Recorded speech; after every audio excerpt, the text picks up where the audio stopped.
next what I'm gonna do is put some magnesium into this dry ice.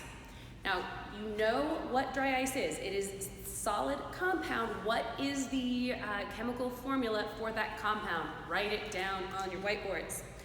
So what we're gonna be looking at is a reaction between magnesium that I'm going to put in here and the carbon dioxide. I'm gonna put this in here, light it, close it, and then we'll take a close-up look at this after the fact.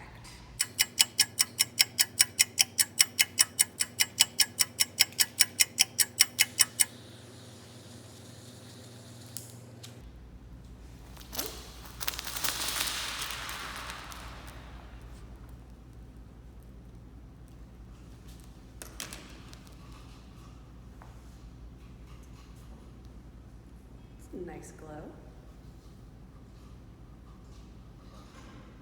right, for the close-up. Okay, and let's take a look here at what we've got. There's a little bit of frozen on it, but then if I break it open, we can see that it's pure black. So what I next want you to put on your whiteboard is your guess as to knowing what went into this, magnesium and carbon dioxide. What went into it, so then what might this product be that is coming out that is just pure black?